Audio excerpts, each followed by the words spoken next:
Bienvenidos mis queridos amigos de Café con Leche 2118 por esta tu conexión al mundo radionomy.com.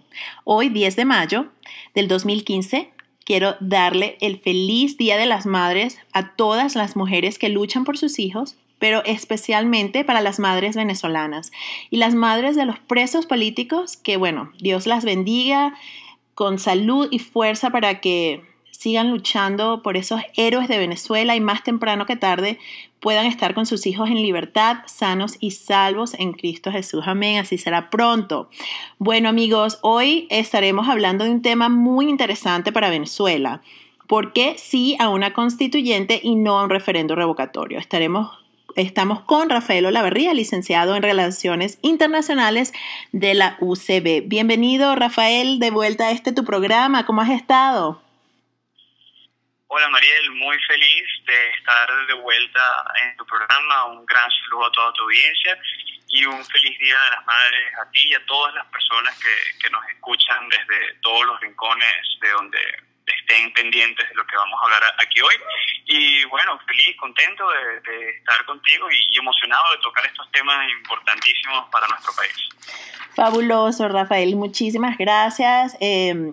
Me emociona mucho que estés con nosotros de vuelta porque sé que eres un experto en este tema y creo que es apropiado para que hablemos e informemos a Venezuela de constituyente versus referendo revocatorio, sobre todo por los tiempos tan difíciles por los que estamos pasando, ¿no te parece?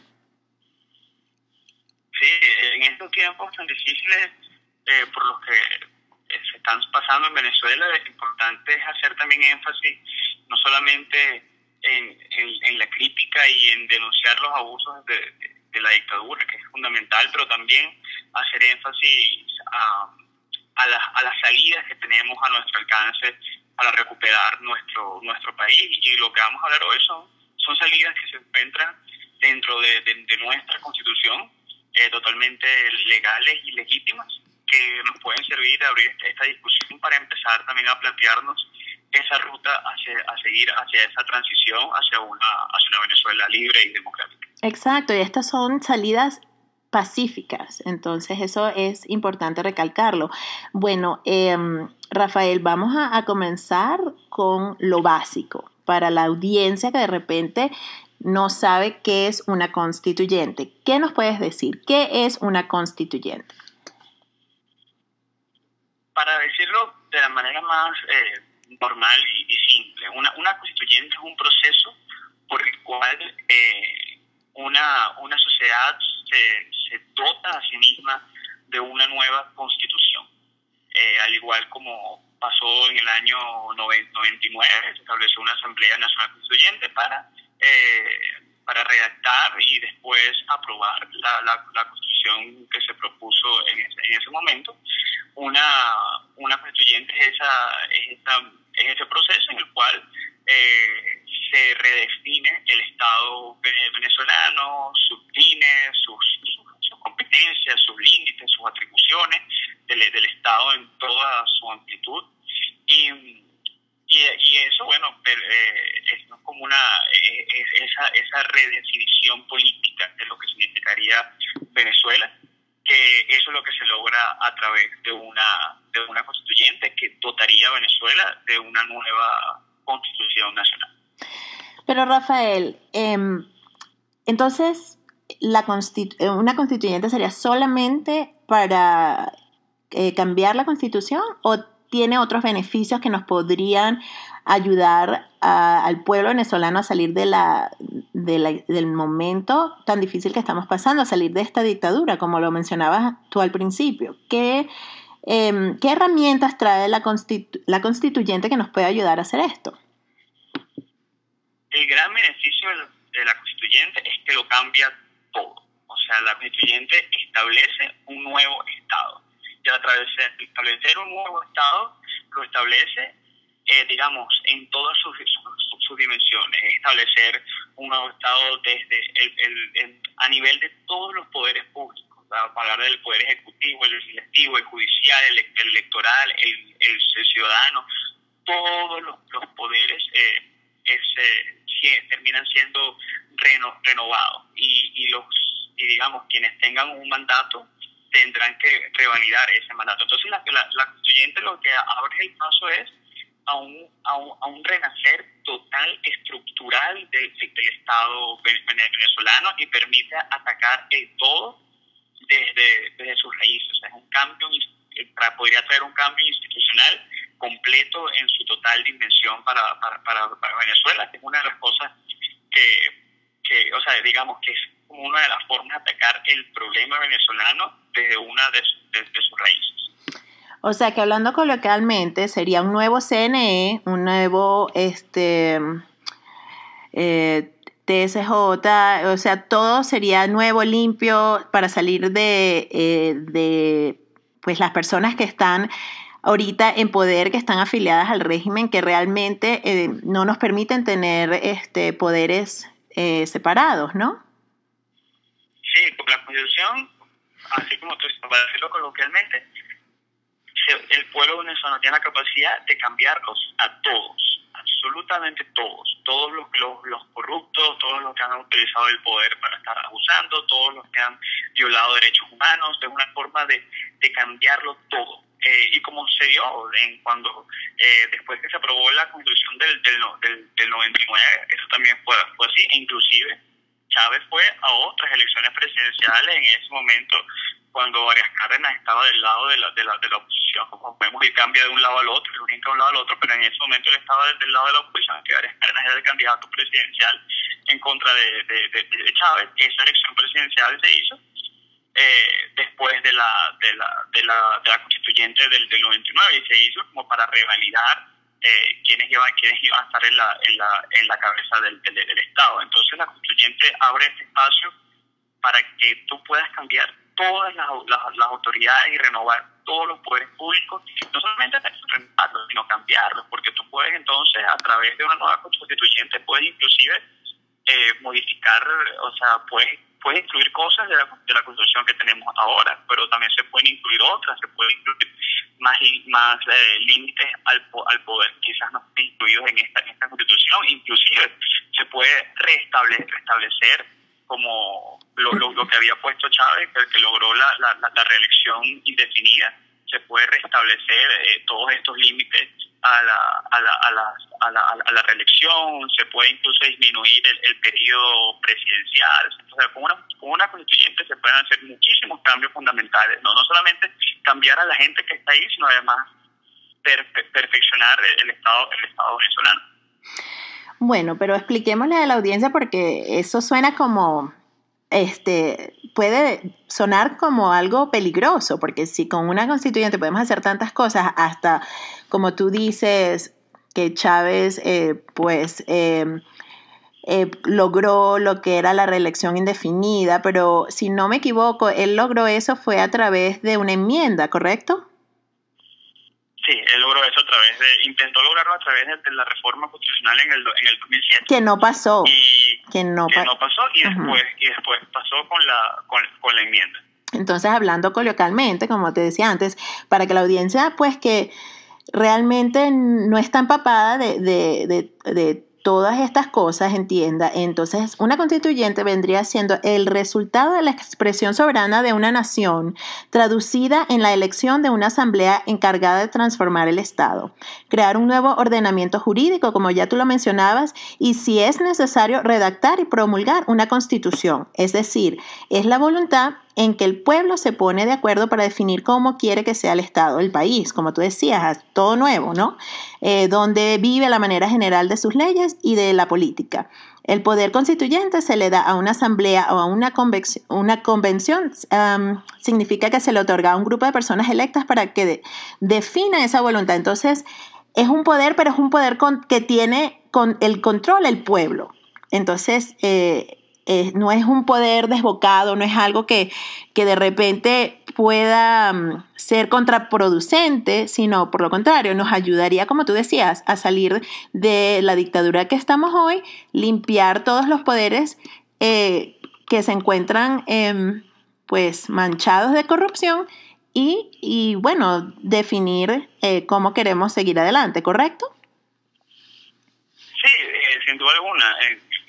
Eso es lo ideal de una constituyente y los beneficios que pueda traer. Claro, obviamente el camino de la constituyente no estaría lleno de flores tampoco, sino más bien la constituyente es un camino que si la propia dictadura se da cuenta que es un camino por el cual el pueblo venezolano los va a cambiar a todos de raíz, yo creo que ahí encontraríamos más que flores, bastantes espinas, porque no creo que sea algo que ellos estén dispuestos a que se deje hacer tan fácilmente. O sea, claro, que fue lo que hicieron, trataron de cambiar en el 2007, de subir lo que es el porcentaje de electores registrados de 15% al 30% para lograr una constituyente, ¿no? Que no se logró, o sea, que sigue el 15%, ¿correcto?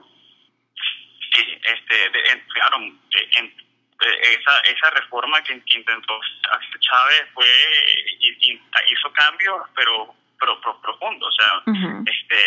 Hizo cambios fundamentales desde nuestra constitución, pero que bueno, la ventaja fue que ahí se le pudo derrotar, aunque queda bastante oscuro, porque no sé si te acuerdas que nosotros todavía no sabemos cuánto fue que le ganamos a Chávez en el 2007, porque el último boletín del CNE quedó en el aire. Uh-huh. Los resultados finales no lo sabemos, pero lo que sabemos es que le ganamos a Chávez, pero no estamos al tanto de qué tan grande fue la diferencia. Pero lo bueno de ese momento es que sí se combinó una población organizada, decidida a defender el voto con la suficiente fuerza de que Chávez tuvo que, a pesar de toda la trampa del fraude, Chávez tuvo que echar un paso para atrás y aceptar esa derrota. Claro, que la aceptó a regañadientas, pero la tuvo que aceptar. Sí. Que eso fue cuando los famosos nudillos rotos, que se hablaba mucho, ¿no? que él había... Exactamente. Oye, pero eso es importante también recalcarlo ahorita, porque con las próximas elecciones que vienen en Venezuela, sé que hay muchos rumores de que no votes, no pierdas tu voto, que no sé qué, pero yo pienso que, por lo contrario, debemos votar y hacerle más difícil al régimen de hacer trampa, porque bueno, todos sabemos que ellos van a hacer trampa, pero al abstenernos le estamos regalando todo, ¿no te parece? Yo estoy de acuerdo contigo. Yo entiendo en muchos casos la gente que habla de no pierdas tu voto, porque obviamente existe no solamente desconfianza en el CNE, claro, sino existe desconfianza en la propia mesa de la unidad de que esté dispuesta a defender el voto. Uh-huh. Obviamente mucha gente se encuentra muy decepcionada con eso y tienen toda la razón de estarlo. Pero peor a que nos hagan fraude, uh-huh, peor a eso es que nos ganen limpiamente. Claro. Entonces, la cosa es que debemos organizarnos y estar dispuestos a salir a votar masivamente. Y a defender el voto, y a defender los votos pacíficamente. Exacto. A su vez, estar claro la naturaleza del régimen que tenemos al frente y utilizar esa organización política que están haciendo los candidatos, los precandidatos, los equipos que se están formando, utilizar eso. No solamente para conseguir votos, sino utilizar eso para tener un gran grupo de ciudadanos organizados y dispuestos a llevar a cabo las protestas pacíficas pero uh-huh, contundentes que se tengan que dar para que el gobierno sepa que no estamos dispuestos a entregar los resultados claro, como se hizo de abril. Claro, bueno, pero imagínate. No lo vamos a entregar. Bueno, pero por ese 14 de abril eso se lo debemos a Capriles, sí, pero bueno, eso es otro programa. Rafael, una pregunta y me la contestas después de la pausa. ¿Por qué sí a una constituyente, obviamente, por obvias razones que ya hemos estado hablando, y no a un referendo revocatorio? Quiero que hagamos unas comparaciones para que pues la audiencia tenga una mejor idea. Y ya regresamos, amigos, aquí en Café con Leche 2118 por radionomy.com. Bienvenidos de regreso, mis queridos amigos de Café con Leche 2118, por esta tu conexión al mundo, radionomy.com. radionomi.com. Estamos hablando con Rafael Olavarría, licenciado internacional de la UCB. Estamos hablando de constituyente versus referendo revocatorio. Y bueno, Rafael, nos explicabas la importancia en el segmento anterior de defender los votos, de votar y, bueno, defenderlos pacíficamente. Y dejé una pregunta al aire. ¿Por qué sí a una constituyente y no un referendo revocatorio? ¿Cuáles son las principales diferencias? Bueno, el problema que yo veo con el referendo revocatorio, en este caso lo estaríamos aplicando, estamos conversando sobre la revocatoria al presidente de la República, en este caso, quien usurpa ese cargo, Nicolás Maduro. El problema de la crisis venezolana no está enfocado únicamente en quién asume la presidencia de la República, sino es que el tema es que todo este grupo, esta élite chavista corrupta, tiene el poder del Estado completamente. Uh-huh. Entonces, a través de un referendo revocatorio, además, tenemos unos obstáculos extra. En el referendo revocatorio, digamos, uno tiene que conseguir como el 20% de las firmas del padrón electoral, un 5% más de lo que se necesita para convocar una Asamblea Nacional Constituyente. Además, tú tienes que lograr que más del 25% del padrón acuda a votar. Uh-huh. Eso es algo que sí se podría conseguir fácilmente. Pero sin embargo, otro punto importante porque tomando en cuenta el CNE que tenemos y que el Estado está secuestrado por el Partido Socialista Unido de Venezuela, así tú derrotes al candidato que intentas revocar, así tú lo derrotes imaginemos que hagamos un referendo, el sí contra el no. Uh-huh. El sí, las personas que sí lo quieren revocar, ponte tú que sacaron más votos que los que dijeron que no. Uh-huh. Pero eso no necesariamente revoca el mandato, porque ese sí tiene, la cantidad de personas que votaron que sí, tiene que ser mayor a la cantidad de personas que en un principio eligieron al candidato. Imagínate. Entonces en este caso, no solamente sería con este tramposo, no solamente sería derrotar, en este caso a Maduro, sino sería además cercano a los 8 millones de votos, tomando en cuenta que según el CNE, él sacó esa cantidad de 7 millones de algo. Uh-huh. Entonces, tú tienes todo eso. Ni siquiera el difunto en su mejor época, ¿no? Sí, el difunto, que bueno, que acuérdate que él siempre quiso llegar a los 10, pero como que tampoco llegó. No. Yo creo que Tibisay en el 2007 no fue cuando ella comenzó con sus tendencias irreversibles, ¿no?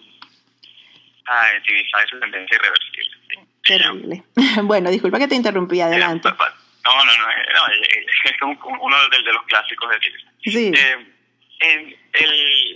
Entonces, no solamente, fíjate, no solamente que los obstáculos son más altos, sino que además son obstáculos más altos para revocar a uno que ni siquiera estamos seguros si ese uno es de lo que realmente está mandando o en realidad es un títere de muchísimos otros y de muchísimas mafias y de Cuba y de los intereses rusos, chinos, etcétera. Entonces, uh-huh. Cuando el problema es el Estado, el problema es del fiscal general de la República, el contralor, el defensor del pueblo, los miembros del TSJ, los miembros del CNE, quienes se encuentran en el legislativo. Cuando el problema es tan profundo en Venezuela, uh-huh. Lamentablemente nos tenemos que plantear un camino que venga a hacer un cambio de raíz, y un revocatorio no cambia de raíz, un revocatorio cambia una figura, pero una constituyente sí busca reformar el país desde su profundidad, y viendo lo profundo de la crisis venezolana en este cementerio de instituciones que se ha convertido nuestra ex república, yo creo que un cambio fundamental y profundo es la constituyente, pero como te dije, sin embargo, hay muchísimas amenazas, porque una constituyente no solamente significa las firmas, unas firmas que debería entonces avalar este CNE que está secuestrado por el PSUV, sino además significa ir a un proceso electoral con un CNE que también está manejado por el PSUV. Así que, a pesar de que tenemos esas opciones en la Constitución, no podemos quitar la mirada de que una lucha fundamental que tenemos que tener los venezolanos para lograr esa salida pacífica que todos queremos es luchar por un CNE que deje de cumplir los designios de quienes están en el Poder Ejecutivo o en el Legislativo. Y un ejemplo, como ya ni siquiera tienen careta, es la eliminación de la elección directa al parlatino, que fue lo que se le ocurrió a Diosdado, y enseguida el CNE, sin ni siquiera someterlo a votación, y tomó la decisión y eliminó algo que era un derecho político de los venezolanos. Ya los venezolanos tenían el derecho a elegir a sus diputados al parlatino de manera directa, y el CNE le eliminó ese derecho a los ciudadanos luego de una orden pública y directa de Estado Cabello. Entonces, todas estas salidas, como la constituyente, es una salida muy válida y está enmarcada en nuestra Constitución, pero tenemos que ponerlo muy fuerte y la atención fijada a un CNE que está dispuesto a jugar con la voluntad ciudadana, como lo ha hecho antes, que juega con la voluntad ciudadana no solamente el día de las elecciones, sino juega con la voluntad ciudadana cuando permite todos los abusos y la corrupción de parte del Estado para conseguir votos de manera ilegítima. El día de la elección, que también el CNE permite los abusos de los colectivos que salen a merendar a la población, la campaña que no se va a hacer este mismo día, los abusos del CNE cuando elimina, cuando hace que el voto en el exterior, como está haciendo en Estados Unidos, sea cada vez más complicado, porque sabe que eso perjudica al régimen, y los abusos del CNE post elecciones cuando no permite que se hagan las auditorías comparando los cuadernos con esas firmas, con las actas, con los votos, como se negaron a hacer después del 14 de abril. Entonces nosotros los ciudadanos tenemos que poner también el ojo en este CNE, que es una de nuestras formas de conseguir un cambio pacífico, pero el CNE es una de las grandes obstáculos que tenemos para lograr. Sí, definitivamente estoy de acuerdo contigo en que la constituyente no es un camino de flores, no es un camino fácil, pero bueno, nada en la vida que vale la pena lo es, y creo que Venezuela, la libertad de Venezuela, de nuestro país, por el futuro de nuestros hijos y por nuestro propio futuro, vale la pena dar la lucha. No hay peor lucha en la que no se da, Rafael, ¿no te parece? Así es. A pesar de que es un obstáculo muy, muy grande, hay ejemplos de muchísimas sociedades en el mundo que se han enfrentado a obstáculos como el nuestro, y obstáculos más grandes los que tenemos en Venezuela, y cuando las sociedades que tienen conciencia y se organizan y están inspiradas en ese sueño de libertad y de un país próspero, todos esos obstáculos son totalmente superables, sin duda alguna.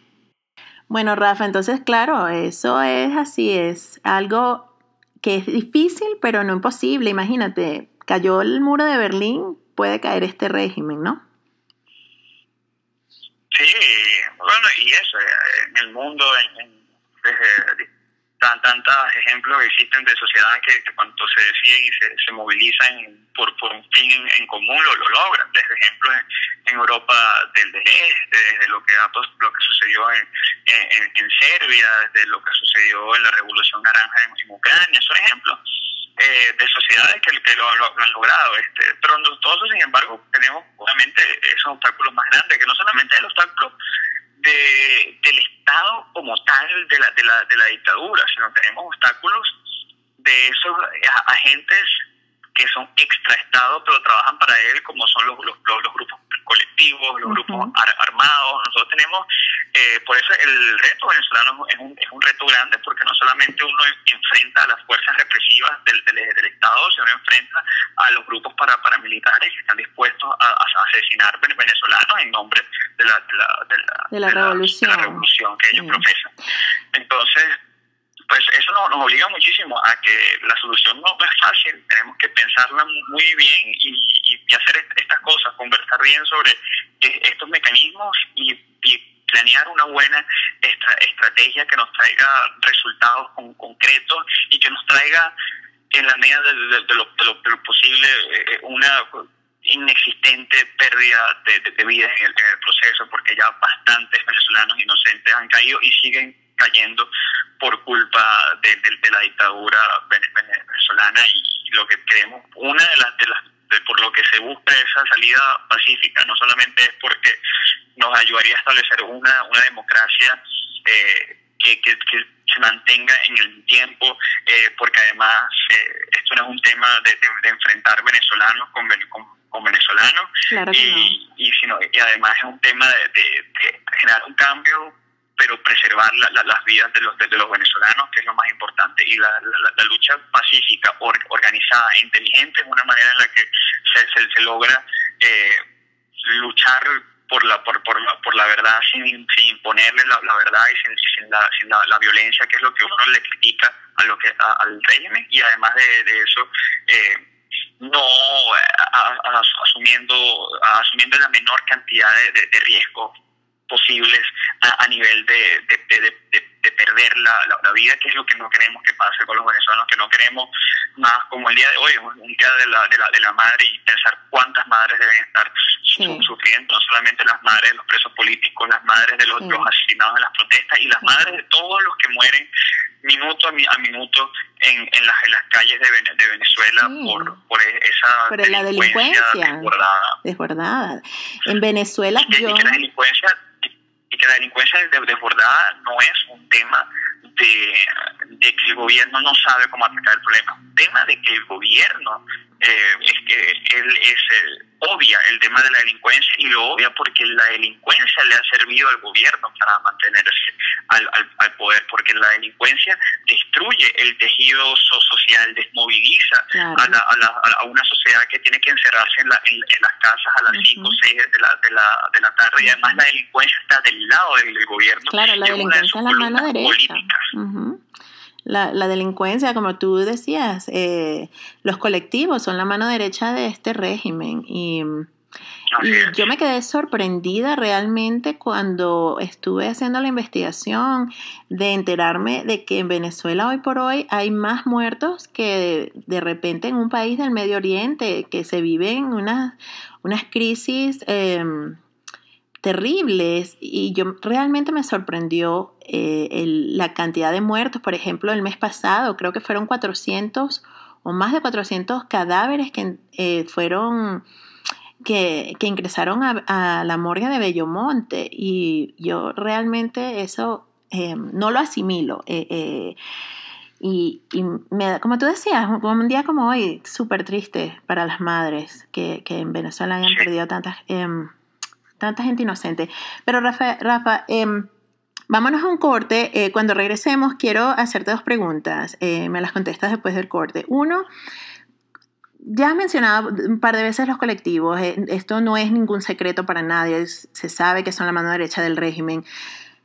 Y obviamente en el instante en que nosotros como oposición o resistencia decidamos tomar el camino de la constituyente, me imagino que ellos saldrán a reprender o a X. Se escucha como una meta imposible. Ya hablábamos de que no hay imposible y todo, pero realmente, ¿cómo pudiéramos empezar este camino? Porque obviamente nosotros queremos esto, algo pacífico, no queremos perder vidas. Entonces esa sería la primera pregunta: ¿cómo empezar el camino de la constituyente de una manera pacífica, sin perder vidas, pero ganar terreno? Y 2, ¿cuándo podemos activar la constituyente? ¿Ok? Me las contestas después de la pausa. Amigos, ya regresamos aquí en Café con Leche 2118 por tu conexión al mundo, radionomy.com. Bienvenidos amigos aquí a tu programa Café con Leche 2118 por radionomy.com. Estamos hablando con Rafael Olavarría, licenciado de Relaciones Internacionales de la UCB. Estamos hablando de constituyente versus referendo revocatorio. Quedaron 2 preguntas al aire, Rafael. La primera era: Con tanta violencia en Venezuela y con los colectivos siendo la mano derecha del régimen, ¿cómo podemos empezar este camino y ganar terreno pacíficamente? Bueno, nosotros entonces para eso tenemos que trabajar muchísimo el área de la organización de los ciudadanos, y para esa organización creo que todos somos completamente necesarios. Por ejemplo, yo otra vez estaba conversando cuando fui a Plan País, estuve conversando con unos militares retirados de cuando la Fuerza Armada era algo institucional, que ellos tienen ideas excelentes de cómo ciudadanos pueden organizarse de manera pacífica para lograr impactos políticos y a la vez resguardar sus vidas. O sea, nosotros tenemos que empezar a generar esas conexiones, incluso con gente que sabe más que uno, sobre los temas de organizar ciudadanos, de cómo generar focos de protestas en una zona, en la otra, porque los colectivos, claro, o sea, los colectivos son una amenaza muy grande, pero los colectivos no son millones de colectivos, en realidad somos más, los venezolanos, somos millones de venezolanos que queremos paz. Pero ¿qué pasa? Que estos pequeños grupos violentos no solamente son violentos y están armados, sino que ellos están muchísimo más organizados que nosotros. Están unidos. Están unidos. El ejemplo que se hace algunas veces, exacto, como el ejemplo que se hace algunas veces cuando uno dice, mira, cuando se montan dos malandros en un autobús o dos malandros en el metro a robar a todo el mundo. Estos dos malandros que se montaron, ellos son minoría en comparación de todo el mundo, pero estos dos están organizados y tienen una estrategia entre ellos, y por eso esa minoría violenta puede someter a una mayoría que está desorganizada y que no tiene comunicación entre sí. Excelente ejemplo, Rafael, excelente ejemplo. Me encanta que hayas traído esa colación y perdona que te interrumpa, pero hoy por hoy en Venezuela el problema es la desunión y ahí, se suena mucho este tema de sapos cooperantes, de gente que de repente está en tu grupo infiltrada para escuchar, por ejemplo, tus planes de reunión o de protestar pacíficamente o lo que fuera, y entonces te delatan con el régimen. Y eso a mí me frustra tanto porque no entiendo por qué alguien puede estar a favor del régimen. Bueno, los colectivos, porque ellos son criminales y criminal con criminal se entiende. Pero el pueblo, una persona, una maestra, una persona como tú y como yo, ¿cómo pueden llegar a eso? Entonces, ¿cómo podemos organizarnos de manera de también filtrar a estos tal llamados sapos cooperantes? Sí, ellos están infiltrados en todos lados porque, si algo, el régimen venezolano podrá ser muy ineficiente para las cosas que no le importan, pero para la única cosa que le importa al régimen de Venezuela es mantenerse en el poder. Y una herramienta para ellos mantenerse en el poder es el tema de la inteligencia a través del SEBIN. Y fíjate que lo único que funciona eficiente en el gobierno es el SEBIN y sus infiltrados. Ellos sí están perfectamente organizados, el SEBIN sí sabe quién se reunió con quién fue a casa de aquel, el SEBIN entrega las llamadas a todo el mundo. Ahí sí el gobierno es rápido y totalmente eficiente. Entonces nosotros tenemos que también cada grupo de resistencia tiene que establecer su forma de cómo estar seguro que se están en grupos de confianza, porque si bien el tema de Venezuela es un sueño muy lindo, el tema de cambiar Venezuela no solamente con la pasión y con el sueño se va a lograr el objetivo. Todo eso tiene que manejarse de manera terrenal y empezar a establecer cuáles son nuestro objetivo principal, como si fuese una tesis. ¿Cuál es el objetivo principal? ¿Cuáles son nuestros objetivos específicos? ¿Cuál es la metodología que vamos a utilizar para alcanzar estos objetivos específicos? Entonces, eso ya empieza. Nosotros tenemos que hacer nuestra labor de inteligencia ciudadana para empezar a identificar cuáles son las posibles amenazas que tenemos, para empezar a identificar cuáles son las alianzas que necesitamos, cuáles son los objetivos que podemos trazarnos a corto plazo, porque tenemos el Estado completo más los grupos paramilitares en contra. Entonces, exacto, y no olvidemos a los cubanos, porque según tengo entendido, G2 cubano está infiltrado con el SEBIN y ellos, muchas de las tácticas de inteligencia, de espionaje, viene de ahí, ¿no?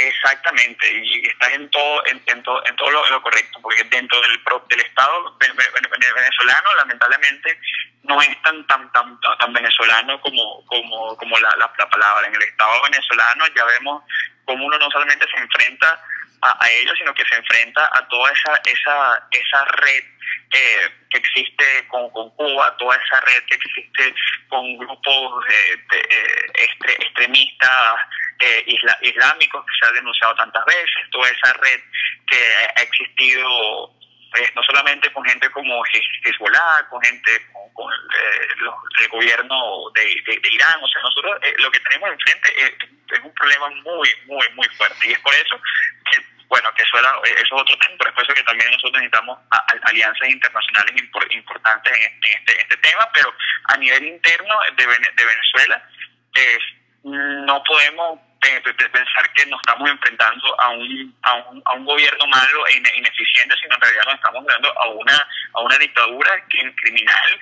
aliada con las peores regímenes violadores de derechos humanos en el mundo, e incluso penetrada por estos regímenes como el régimen cubano, que no en vano ha estado ya 50 años ahí con un pueblo sometido, manipulado e ideologizado, que no tiene ningún tipo de derecho. Y como hablábamos en hace varios programas anteriores, cuando ocurrió la fatalidad de que se me borró una gran parte de nuestra entrevista, Rafael, que nunca me lo voy a perdonar, pero hablábamos, recuerdo que hablábamos de la hipocresía de Cuba y bueno, de su estrategia de, por un lado, sí, soy demócrata, vamos a hacer negociaciones con Estados Unidos, y por otro lado, metiendo la mano sucia con Venezuela, con Rusia, y tú nos explicabas que, bueno, la política es así, hipócrita y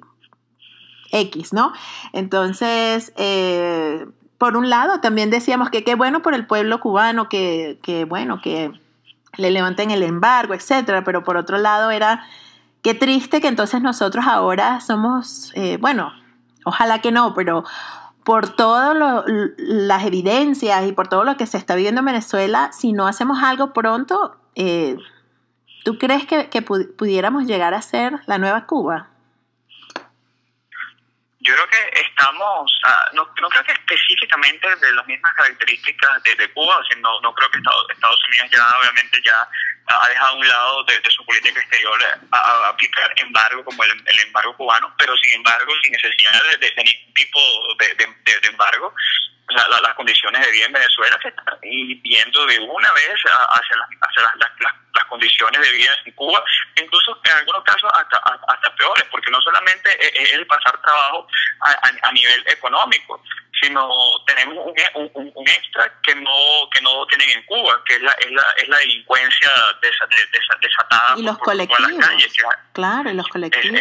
Exactamente. Tenemos los problemas, estamos llegando a los problemas económicos y sociales de Cuba, y a eso le estamos agregando también más de 25,000 muertos al año. Entonces, y por eso, y conectando eso con el tema que estamos hablando,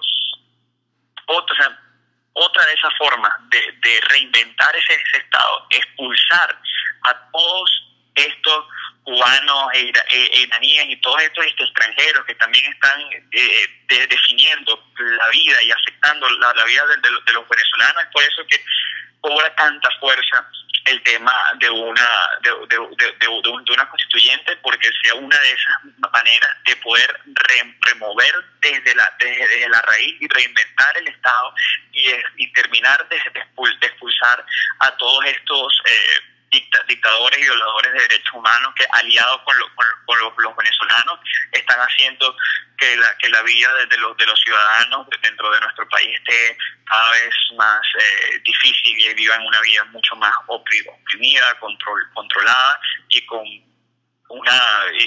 violaciones reiteradas a la dignidad humana, que es una de las cosas que más se hace en Venezuela. Y por eso es que otra razón por la que la constituyente puede ser uno de los caminos que podríamos plantearnos para esa salida democrática que queremos en nuestro país. ¿Cuándo podemos activar la constituyente, Rafael?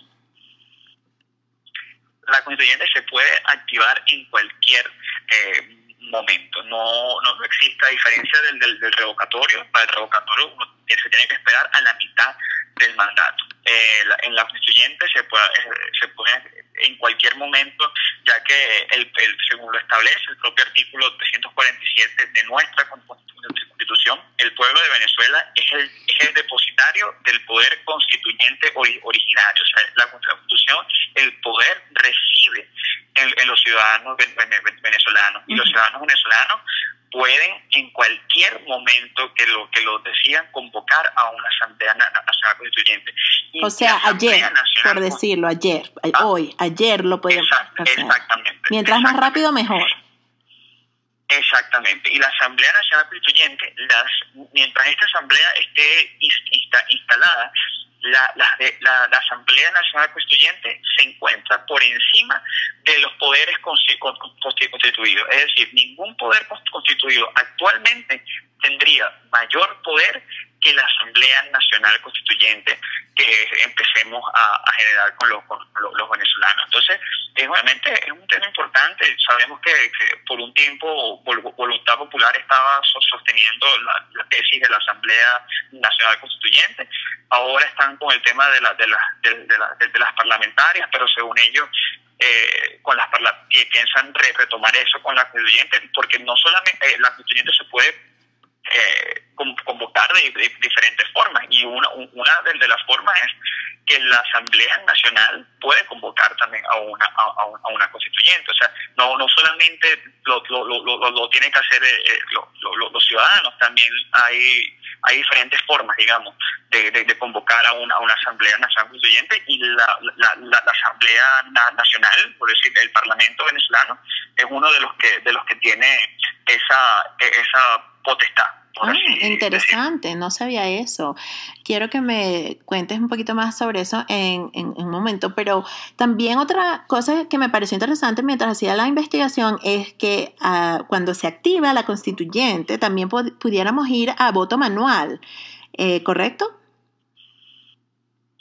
Si así lo establece la Asamblea Nacional Constituyente, como tiene un poder por encima de los poderes ya constituidos, tiene la potestad de decir que si quiere que se establezca el voto manual para aprobar esta asamblea, bueno, tiene su potestad totalmente dentro de la Constitución. Okay. Y me decías que no solamente el pueblo, o sea, que no, la única manera no es de recolectar las firmas y que el pueblo sea el que llame a una constituyente, que también la Asamblea Nacional puede hacerlo. Es correcto. La Asamblea Nacional, mediante el acuerdo de las 2/3 partes de sus integrantes, puede realizar una convocatoria de una Asamblea Nacional Constituyente. Muy interesante, pero ¿qué ves tú más difícil? ¿Que se recolecten las 30.000 firmas más o menos que se necesitan, o que se pongan de acuerdo en la Asamblea Nacional la mayoría que están muy vendidos? ¿Qué crees tú más factible, Rafael? Bueno, tendríamos que ver es lo que está complicado, es que yo dudo muchísimo que el CNE tenga intención alguna de permitir que la oposición llegue a ser mayoría en la Asamblea Nacional, y mucho menos 2/3 partes. Uh-huh. que pero eso se perdió, eso lo perdimos cuando nos abstuvimos de votar, entregamos la asamblea y ahora entonces estamos pagando por eso. Entonces por eso es importante recordarle a la gente que es importante votar, que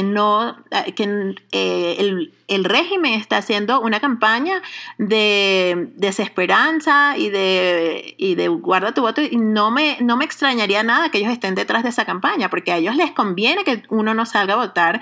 Para ellos es muchísimo más fácil hacer trampa o inclusive, como tú decías, ganar correctamente, porque si nadie vota, aunque sea y uno solo de ellos vota, pues ganan limpiamente. Imagínate tú. Exacto. Sí, por lo menos nosotros pudimos demostrar que hicieron un fraude terrible en las elecciones presidenciales del 14 de abril, pues, porque fuimos a votar de manera masiva y vimos todas las locuras y todos los abusos que realizó el régimen en ese día para inflar los votos de Nicolás Maduro. Entonces, nosotros lo que no podemos ver es tratar de ver que la Asamblea Nacional que se va a convocar es algo como si fuesen en un país democrático. Bueno, vamos a elegir diputados para que establezcan leyes. No, o sea, en Venezuela no hace falta una ley nueva. Eso no es el problema de Venezuela. La Asamblea Nacional la debemos utilizar como un trampolín para el objetivo primordial, que el objetivo primordial es transformar a Venezuela. Entonces, la Asamblea Nacional, si nosotros vamos a esas elecciones, depende de con qué mentalidad vamos. En mi caso, yo no diría que deberíamos ir por elegir a X o Y diputado.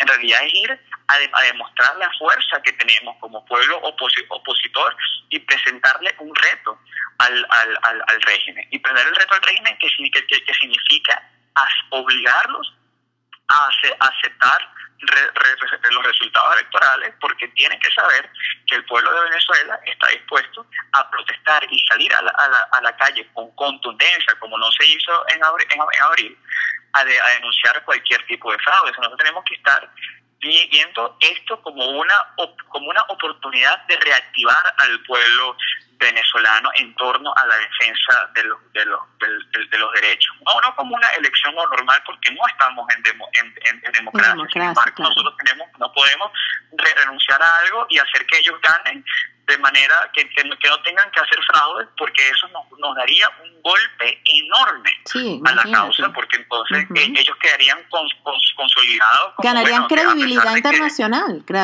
ganarían credibilidad internacional y quedarían estipulados como una democracia que no son. Pero eso sería a su favor. Rafael, esto está muy interesante, pero desafortunadamente se nos está acabando el tiempo de este segmento. La próxima pregunta que te tengo, que me interesa mucho porque suena mucho en las redes y todo el mundo, 350 ya, activen la 350. Quiero hablar contigo de qué es el artículo 350 después de esta pausa. Amigos, ya regresamos aquí en Café con Leche.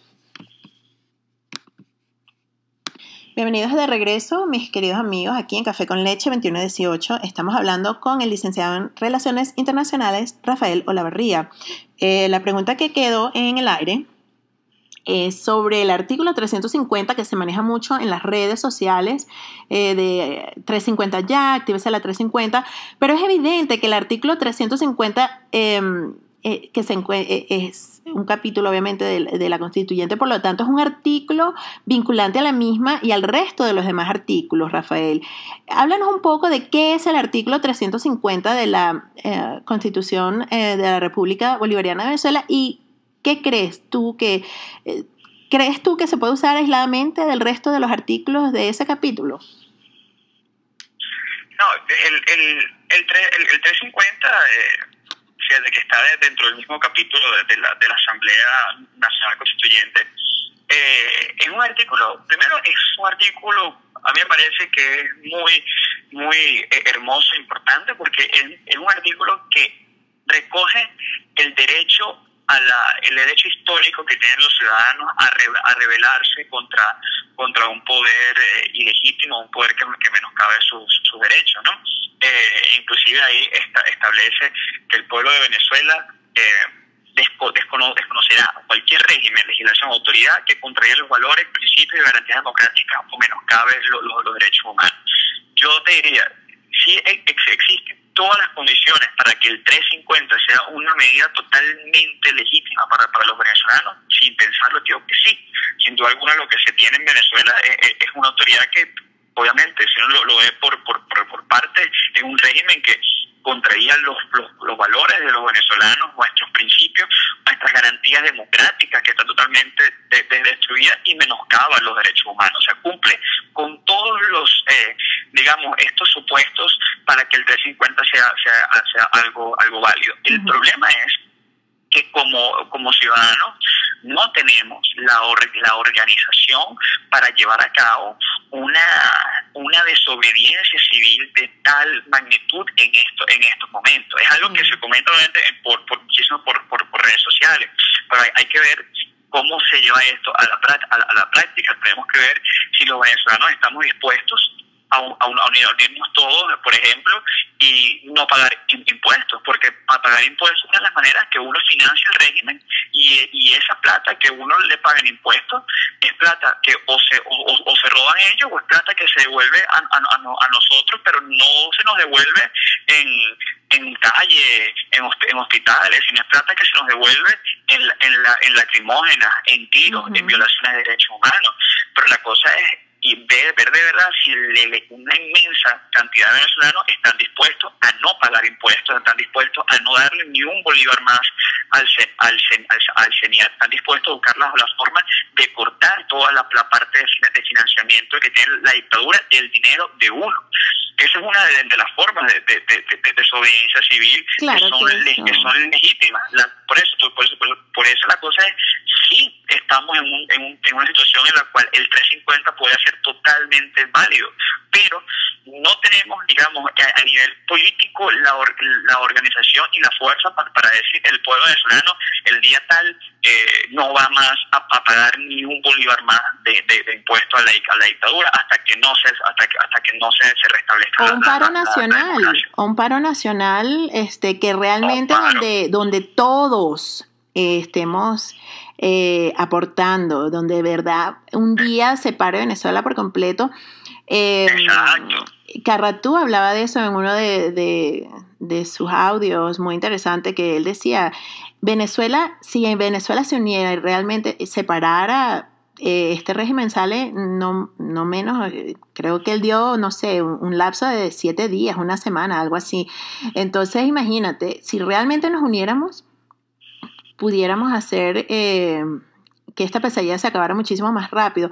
Pero es como tú mencionabas al principio, no hay unión, no estamos unidos, la sociedad civil no está unida, no está organizada. Luego de todo esto, como tú decías, ¿no?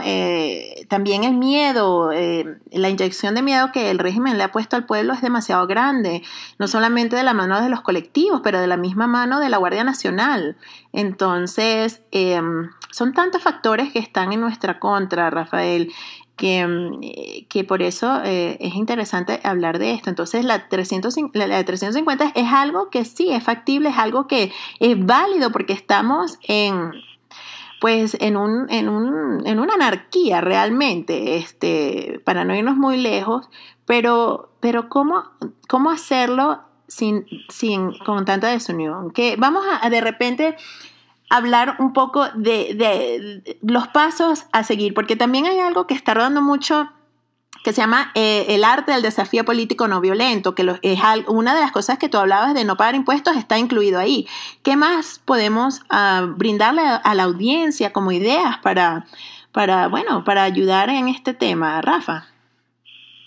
Mira, hay un libro buenísimo que se llama, y le diría a tu audiencia que lo buscara porque se llama De la dictadura a la democracia. Sí. Aquí escriban en Google, de la dictadura a la democracia, de Gene Sharp. Yo lo he compartido, he compartido el audiolibro de la dictadura a la democracia, está en mi página de Twitter en @marieldeluna. Si lo quieren descargar, está en audio, ahí está.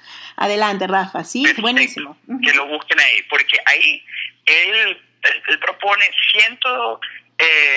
más de 150 métodos de lucha no violenta que se pueden utilizar. Y una de estas es el propio boicoteo económico al gobierno, de cortar la forma de financiamiento, otras de los retos a nivel de calle, a nivel del panfleteo, o sea, hay una lista enorme de muchísimas actividades que podríamos llevar a cabo, pero para eso necesitamos ese músculo, y ese músculo yo sé que digamos, esas ganas de poder llevar a cabo todo esto lo hubo el 15 de abril después del robo de las elecciones. En ese momento la gente estaba dispuesta, porque la gente sabía que habíamos ganado. Pero nos mataron las ganas, pero Capriles nos mató las ganas yendo a diálogo. Exacto, pero entonces una cosa que yo propondría es ver la oportunidad de las elecciones a la Asamblea Nacional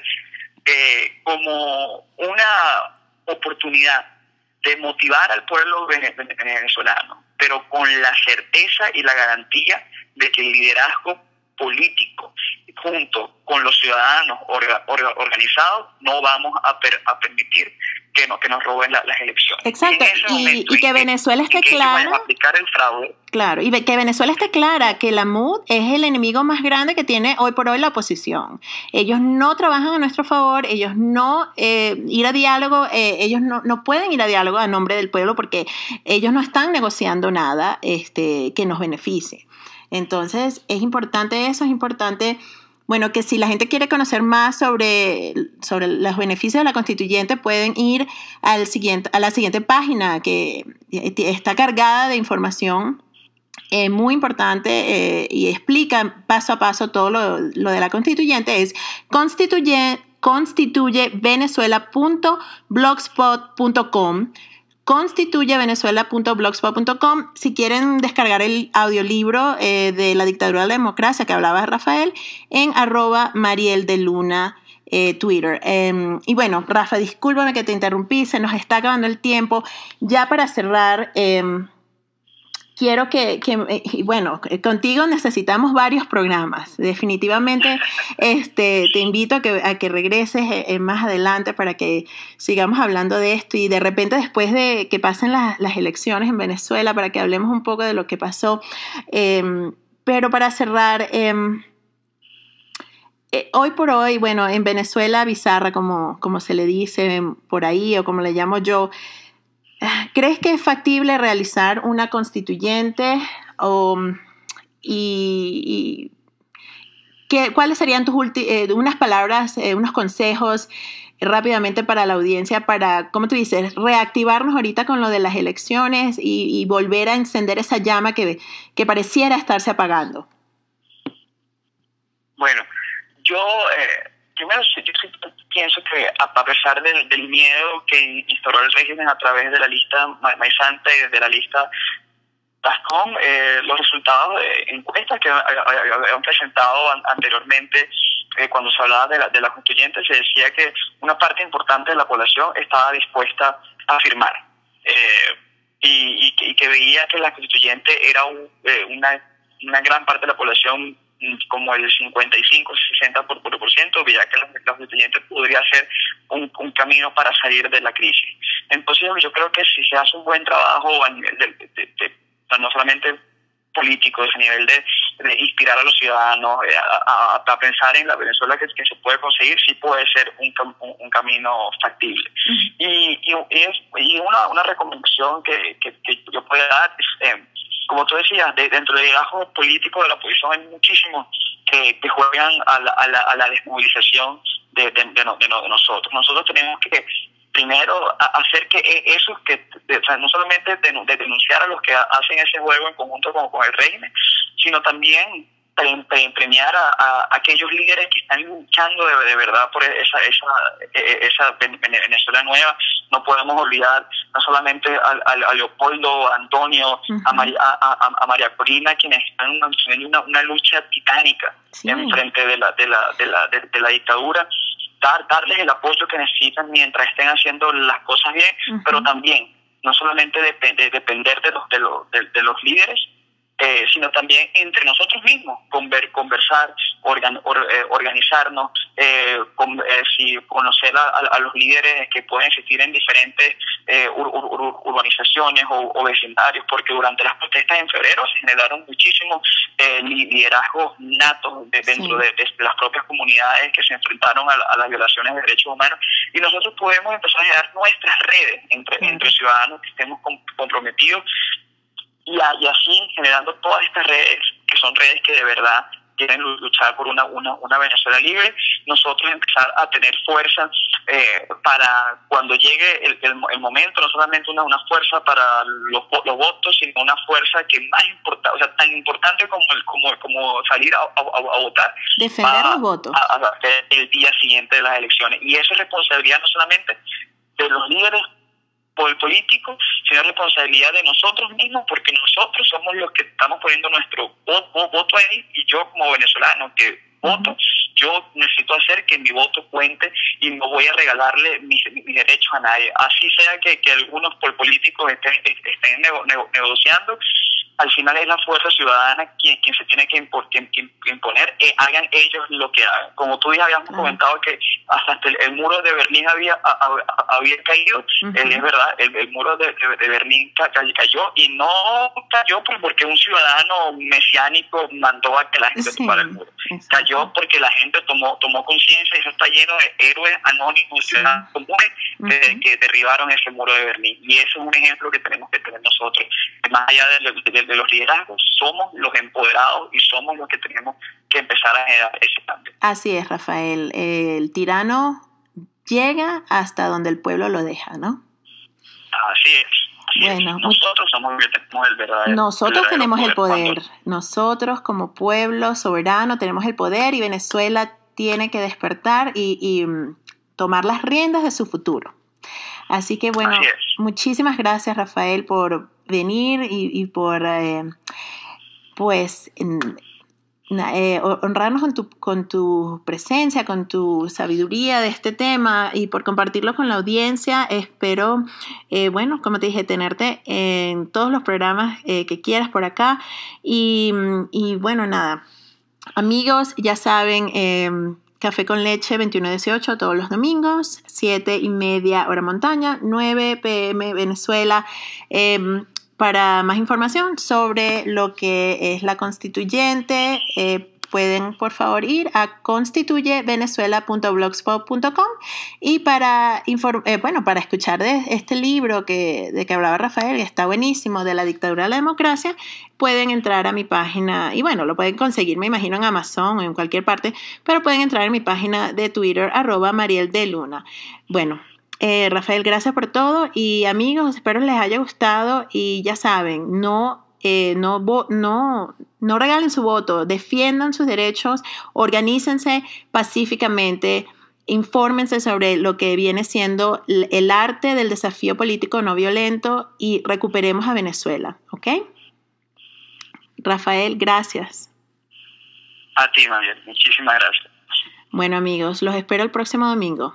Feliz Día de las Madres nuevamente. Dios los bendiga, Yeshua los proteja. Y bueno, nada, radio off, music on.